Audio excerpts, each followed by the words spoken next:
کتاب عمده بر بالای بنده حق عظیم دارد. این اولین کتابی که در نزد استاد بزرگوارمان شیخ علامه محمد ابن محمد مختار شنقیطی 21 سال پیشتر از این جانب در مسجد نبوی شریف صلوات الله و سلام علیه به قرائت و شرح آن شروع کرده بودیم و در درس های اشتراک کردیم. حتی استاد بزرگوار کتاب را در مدت تقریبا 7 سال یا 6 سال به آخر رسانیدند و بار دوم به کتاب عمدة الاحکام شروع کردن. وقتی که عمدة الاحکام را شرح داده به آخر رساندن، با بار دوم شروع کردن که در ابتدای شرح عمدة الاحکام در چندین کتاب ها اشتراک داشتیم و همین گونه در دوره ها کتاب عمدة الفقه از آن بچه تقای حافظ مقدسی را درس میدادند، صاحب کتاب مغنی را موفق الدین ابن قدامه را. وقتی که آن کتاب به آخر رسید به جای وی موطأ مالک را شروع کردند، اما به جای عمدة الاحکام باز عمدة الاحکام را شروع کردند. بنابراین غیر از نزد شیخ علامه محمد ابن محمد مختار شنقیطی باز در نزد دیگر علما، از علمای نجد، از علمای حجاز، از علمای یمن و مصر و شام که این درس کتاب را بسیار عالم ها شرح دادند و تا زمانی تا ابتدای عصر ما زیاده از 40 شرح وجود داشت و در این مدت 20 سال 30 سال آخر به نهایت شرح های زیاد دارد. شاید اطراف 100 شرح عمدة الاحکام را علما شرح دادند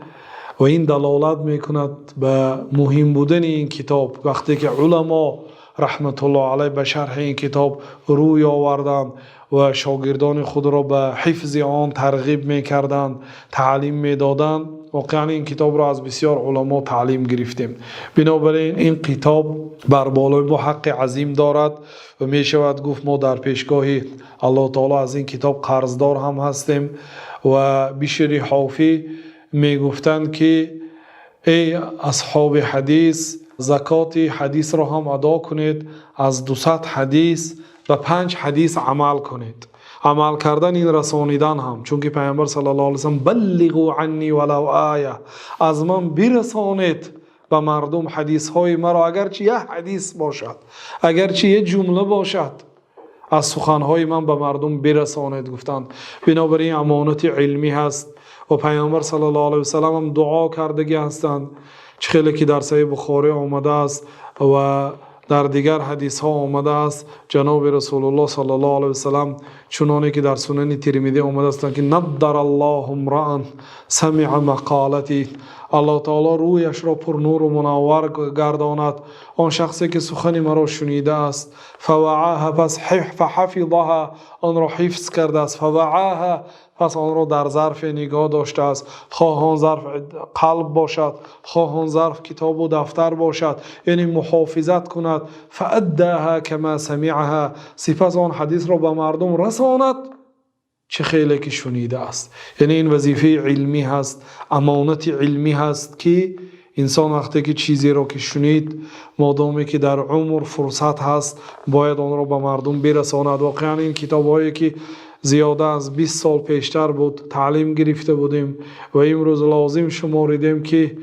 به این طریقه باشد هم این را همچون ادای امانت از ذمه خود ساقط کنیم و از الله سبحانه و تعالی اخلاص نیت و قول صحیح و صواب را خواهانیم که الله تعالی موفق گرداند که سخن حق گوییم و شرح درست گوییم و به انتهای این کتاب الله سبحانه و تعالی